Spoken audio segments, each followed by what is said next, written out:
औरंगजेब विवाद पर आरएसएस नेता भैयाजी जोशी का बड़ा बयान आया है। उन्होंने कहा कि औरंगजेब का मुद्दा बेवजह उठाया गया, उसकी मृत्यु यहां हुई तो कब्र यहां बनी, जिसकी श्रद्धा है वो उस कब्र पर जाए। भैयाजी जोशी ने कहा कि हमारे आदर्श छत्रपति शिवाजी महाराज हैं।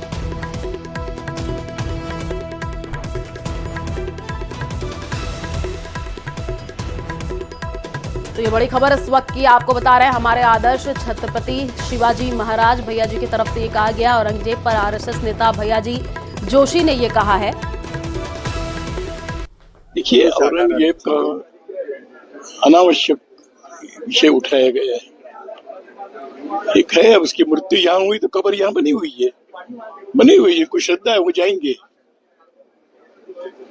हमने तो छत्रपति शिवाजी महाराज का जो आदर्श है, उन्होंने अफजल खान की भी वहां पर कब्र बनवाई थी, तो वो तो है भारत की ये उदारता की सर्वसमावेशिता का प्रतीक है। वो कब्र रहे, जिसको जाना है वो जाए। जोधपुर से बड़ी खबर है, आसाराम को आज सेंट्रल जेल में पेश होना है। गुजरात के मामले में गुजरात हाईकोर्ट ने 3 माह की जमानत बढ़ा दी है और आज जोधपुर के मामले आज फिर जेल जाना है आसाराम को, ऐसी जानकारी है। आसाराम के अधिवक्ता ने जोधपुर में अर्जी कर रखी है पेश। आपको बता दें कि आज केस को मेंशन करवाकर लिस्ट करवाने का प्रयास करेंगे और आज का दिन आसाराम के लिए महत्वपूर्ण है। यदि नहीं हुआ लिस्ट तो आसाराम को जाना पड़ेगा जेल। पीड़िता के वकील ने भी एक अर्जी पेश की है। तो बड़ी खबर इस वक्त की आपको बता रहे हैं जोधपुर से, जहां पर आसाराम को आज सेंट्रल जेल में पेश होना है। आसाराम के अधिवक्ता ने जोधपुर में अर्जी पेश कर रखी है। बड़ी खबर आपको बता रहे हैं, आज केस को मेंशन करवाकर लिस्ट करवाने का प्रयास करेंगे।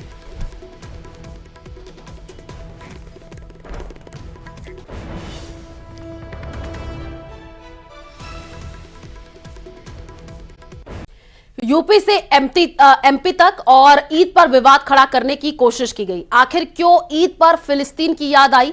ईद पर अमन का पैगाम देने की जगह क्यों फिलिस्तीन के झंडे लहराए गए? इस रिपोर्ट में समझते हैं। ईद का जश्न, फिलिस्तीन का रंग, पोस्टर वाला पैगाम, झंडे पर घमासान। भोपाल टू सहारनपुर, फिलिस्तीन के लिए दुआ।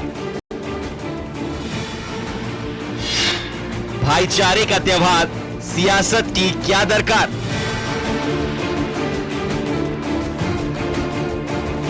ईद प्रेम और भाईचारे का त्योहार है, लेकिन ऐसा लग रहा है कि कुछ लोग खुशी के इस मौके पर अमन के पैगाम की जगह सियासत का संदेश देने की कोशिश कर रहे हैं, विवाद खड़ा करने की कोशिश कर रहे हैं। भोपाल से सहारनपुर तक ईद के मौके पर कहीं फिलिस्तीन के समर्थन में पोस्टर नजर आए तो कहीं फिलिस्तीन के झंडे लहराए गए। भोपाल की ये तस्वीरें देखिए, मस्जिद में नमाज के लिए कुछ लोग पहुंचे थे। इस दौरान ईदगाह के बाहर कुछ युवा फिलिस्तीन के समर्थन में पोस्टर हाथ में लिए नजर आए। ये लोग फिलिस्तीन के समर्थन में पोस्टर लेकर ताजुल मस्जिद पहुंचे थे। ये भी कहा जा रहा है कि ईद उल फितर के मौके पर भोपाल के ईदगाह में फिलिस्तीन के नारे लगाए गए। यूपी के सहारनपुर में फिलिस्तीन का झंडा लहराया गया। ईद की नमाज के बाद नमाजी घंटा घर पर पहुंचे और जाम लगा दिया। हाथों पर काली पट्टी बांधकर फिलिस्तीन के लिए नारे भी लगाए। ईद के मौके पर फिलिस्तीन के समर्थन पर सियासत भी तेज हो गई है। जो हिंदुस्तान वक्फ संशोधन बिल संसद में 2 अप्रैल को पेश हो सकता है। वहीं अजमेर दरगाह से चीफ ने वक्फ बिल का समर्थन किया। AIM-PLB और विपक्ष लगातार इस बिल का विरोध कर रहा है, जिस पर बीजेपी ने मुस्लिमों को गुमराह करने का आरोप लगाया है। रिपोर्ट देखिए।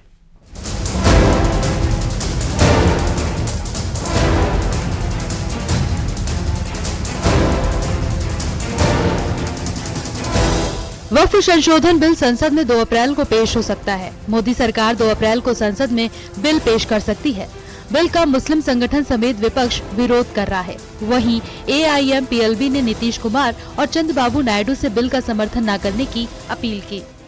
नीतीश कुमार जी और चंद्रबाबू नायडू जी से खासकर अपील की है कि आपको एक सेकुलर चेहरा समझा जाता है और आपको मुसलमान भी बड़ी तादाद में वोट देते हैं।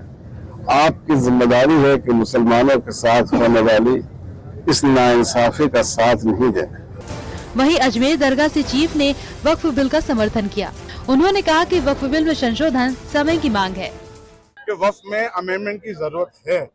देखिए, वक्फ का मतलब ये कतई ये नहीं है कि लोग ये कह रहे हैं कि मस्जिदें छीन जाएंगी, खानकाएं छीन जाएंगी, कब्रिस्तान छीन जाएंगी। ये कहना गलत है। हो सकता है कुछ सेक्शन से उनको प्रॉब्लम हो, ये ऐसे मत हो। ये डेमोक्रेसी का पार्ट है और सरकार को कोई जल्दबाजी नहीं है। सरकार ने बहुत तसल्ली से इस बिल को लाई थी। सरकार ने बाकायदा जेपीसी में ये बिल दिया। जेपीसी ने बहुत पेशेंटली सबको सुना है और उसके बाद में अब ये बिल पेश करने जाएंगे। संसदीय कार्य मंत्री किरेन रिजिजू ने आरोप लगाया कि विरोध करने वाले वही लोग हैं जो वक्फ की संपत्ति पर कब्जा करके बैठे हैं और लोगों को गुमराह कर रहे हैं। ये वक्फ का विरोध करने वाला कौन लोग है? जो कुछ लोग ताकतवर हैं, वक्फ के प्रॉपर्टी को कब्जा करके रखा हुआ है, वो लोग मिसगाइड कर रहे हैं, लोगों को गुमराह कर रहे हैं। ये बिल्कुल ठीक नहीं है। अच्छा, मुझे बताइए कि कुछ लोग कहता है कि ये वक्फ अमेंडमेंट बिल अनकॉन्स्टिट्यूशनल है। वक्फ संशोधन बिल के लिए बनाई गई जेपीसी के चेयरमैन जगदम्बिका पाल ने कहा कि बहुत सारे मौलाना भी वक्फ संशोधन बिल के पक्ष में हैं। बिजनेस एडवाइजरी कमेटी की मीटिंग में तय होगा बिल कब पेश होगा। इसका फायदा पूरे देश को मिलेगा। हमने इसकी रिपोर्ट प्रस्तुत कर दी है, रिपोर्ट अडॉप्ट कर ली गई है। अब सरकार को ये कहा भी कि हम इसको बिल लेकर के आएंगे।